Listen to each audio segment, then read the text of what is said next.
अब तक अमूमन आपने जो है हमारे इस खोज चैनल के माध्यम से छत्तीसगढ़ी में भी आपने भारतीय संविधान की प्रस्तावना को सुना, मराठी में भी सुना और हिंदी में भी सुना, अंग्रेजी में भी सुना, लेकिन आपने कभी सोचा नहीं होगा कि उर्दू की भाषा में भी हमें भारतीय संविधान की प्रस्तावना सुनने को मिल सकती है।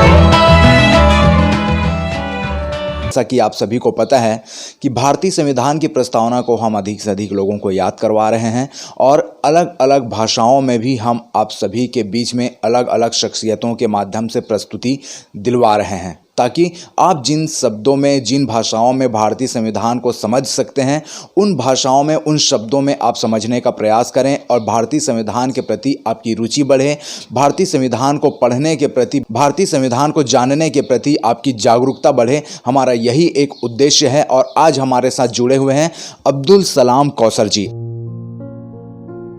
अब्दुल सलाम कौसर जी आज आप सभी के समक्ष उर्दू भाषा में भारतीय संविधान की प्रस्तावना को प्रस्तुत करने वाले हैं और भारतीय संविधान की प्रस्तावना को सुनने के पूर्व आइए जानते हैं कि उर्दू की शुरुआत अब्दुल सलाम कौसर जी ने कहां से की, कैसे हुई, क्योंकि अब्दुल सलाम कौसर जी अनेक बड़े बड़े मंचों पर जा करके, बड़े बड़े शहरों में जा करके उर्दू भाषा में गज़लें लोगों के सामने प्रस्तुत करते हैं और उन गज़लों में बहुत ही ज्वलंत मुद्दे भी होते हैं, राजनीतिक भी होती, सामाजिक भी होती है, धार्मिक भी होती है, जिससे लोगों के अंदर एक जागरूकता बढ़ सके, लोगों के अंदर एक विश्वास बढ़ सके एक भाषा के प्रति, एक कला के प्रति।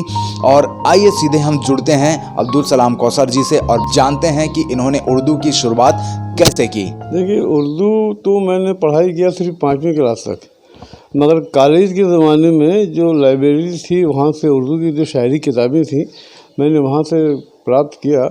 और जब मैंने पढ़ना शुरू किया तो मैं इतना डूब गया कि मेरे मन में पैदा हो कि मैं जो कुछ भी पढ़ रहा हूँ, शायरों से, गालिब से, मीर तकी मीर से, मोमिन से, दाग दहली से, वो तो मैं भी कह सकता हूँ, क्योंकि उर्दू मुझे भी आती थी। कुछ दोस्तों ने मुझे उकसाया भी कि जब तुमको सैकड़ों शेर याद हैं और तुम मायने बता सकते हो तो तुम खुद क्यों नहीं लिखते। तो फिर मैंने कोशिश किया और सबसे पहले मैंने शादी में जो अभिनंदन पत्र होता है दूल्हे के लिए, वर के लिए, जो शुभकामनाएं होती हैं, उसको सेहरा कहा जाता है। मैंने सेहरा लिखना शुरू किया। उससे लोगों ने मेरी बड़ी हौसला अफजाई की। फिर मैं शायरी में आया और 1968 से मैंने शायरी शुरू की है और आज करीब 40-50 साल हो गए हैं। मैं उर्दू हिंदी की पूरे हिंदुस्तान में छपने वाली 150 से ज़्यादा उर्दू हिंदी की मैगज़ीन बराबर छप रहा हूँ।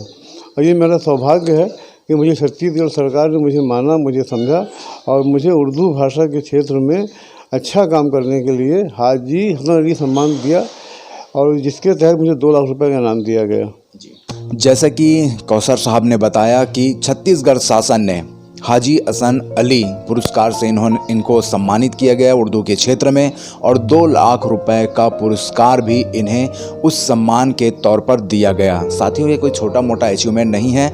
प्रति वर्ष मिलने वाला छत्तीसगढ़ में किसी एक को ही यह पुरस्कार प्राप्त होता है, जिसमें अब्दुल सलाम कौसर जी का नाम नॉमिनेट हुआ। और ये हम सभी के लिए गौरव का विषय है कि राजनांदगांव छत्तीसगढ़ में एक ऐसे उर्दू के शायर हैं जो गज़ल कहते हैं और अनेक जगहों पर जा कर के अपनी प्रस्तुति देते हैं। तो हमें हर व्यक्ति से कहीं ना कहीं किसी भी क्षेत्र में सीखने को मिलते रहता है। और आइए भारतीय संविधान की प्रस्तावना को सुनने से पहले थोड़ा कुछ और हम बातें करते हैं कौसर जी से। देखिए, शायरी का जो मेन मकसद होता है वो इंसानियत का पैगाम होता है और जितने भी शायर हुए हैं उन सब ने मोहब्बत की बात भी की है, इश्क की बात भी की है, मगर बहुत ज़्यादा उन्होंने इंसानियत की बात की है। तो शायरी एक ऐसा ज़रिया है, एक ऐसा माध्यम है जिससे हम आम आदमी को बड़ी मीठी ज़ुबान में इंसानियत का पैगाम दे सकते हैं, मोहब्बत का, आपसी भाईचारे का। आज देखिए, जब भी कोई सम्मेलन होता है, पार्लियामेंट में कोई बहस होती है, तो जो सांसद हैं, जो एमएलए हैं, वो प्रायः उर्दू के शेर पेश करते हैं और उसके ज़रिए अपनी बात कहते हैं। यानी सिर्फ 2 पंक्तियों में एक बहुत गहरी बात को बड़ी आसानी से पेश कर देना, ये शायरी का कमाल है। और मैं समझता हूँ कि ये कमाल जो थे उर्दू शायरी में नज़र आता है और कहीं नज़र नहीं आता।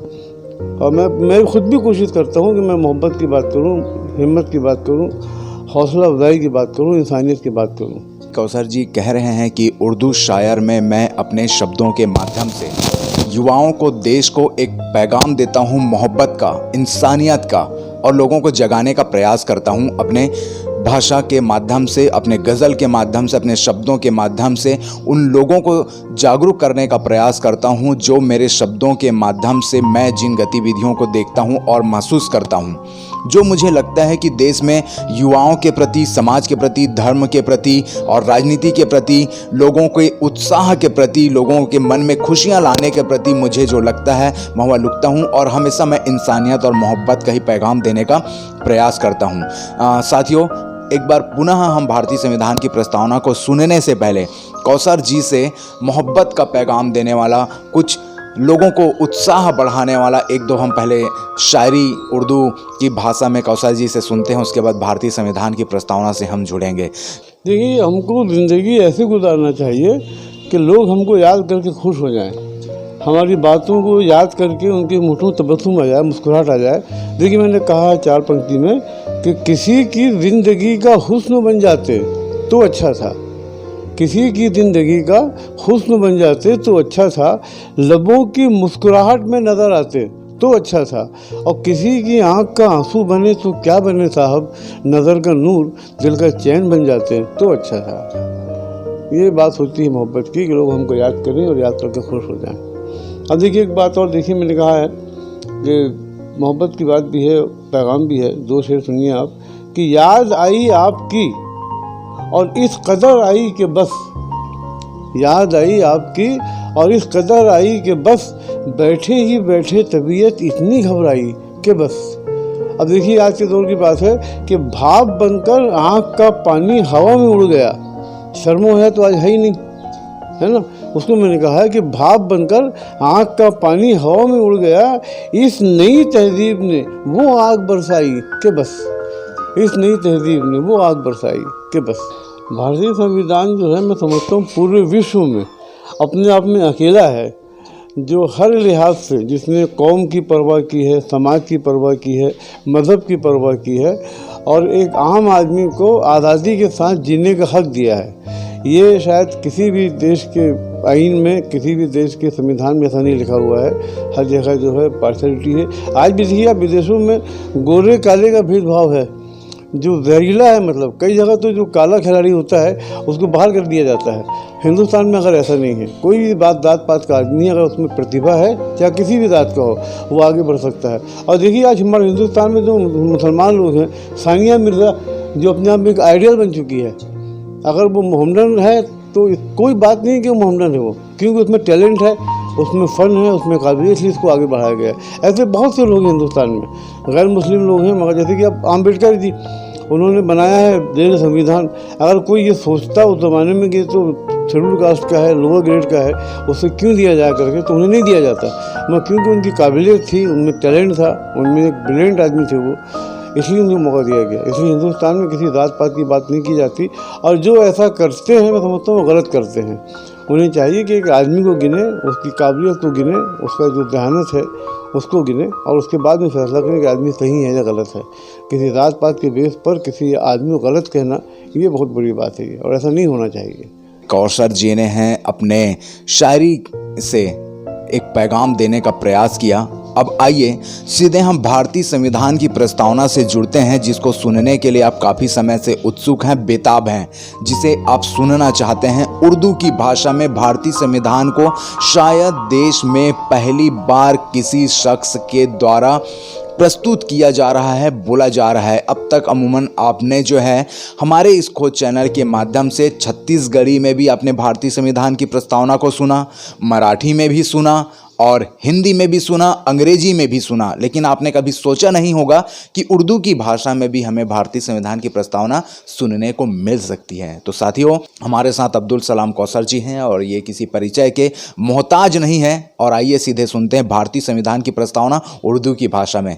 भारत का आइन तमहीद हम भारत के अवाम मतानत और संजीदगी से अज़्म करते हैं कि भारत को एक मुक़्तदिर समाजवादी गैर मजहबी अवामी जमहूरिया बनाएं और उसके तमाम शहरियों के लिए हासिल करें इंसाफ, समाजी, मुआशी और सियासी आज़ादी ख़याल, इजहार अक़ीदत व दीन और भारत मसावात पे एतबार, हैसियत और मौका, और इन सब में उखुवत को तरक्की दें जिससे फ़र्द की अज़मत और कौम के इत्तेहाद और रसालमियत का यकीन हो। अपनी आइन साज असम्बली में आज 26 नवंबर 1949 को ये आइन बज़रिए हाजा इख्तियार करते हैं, वज़ा करते हैं और अपने आप पर नाफिज करते हैं। साथियों, आज हमारे साथ जुड़े हुए थे अब्दुल सलाम कौसर जी, जिन्होंने उर्दू की भाषा में महारत हासिल की है और छत्तीसगढ़ शासन से इन्हें हाजी हसन अली पुरस्कार से सम्मानित भी किया है छत्तीसगढ़ शासन ने, जो हम सभी के लिए गौरव का विषय है। साथियों, खोज चैनल में इसी तरह की खबरों को देखते रहने के लिए आप अधिक से अधिक शेयर करें, सब्सक्राइब करें और लाइक करें, ताकि खोज चैनल का सबसे पहला वीडियो और नोटिफिकेशन आप तक पहुँच सकें। आज के लिए बस इतना ही, धन्यवाद।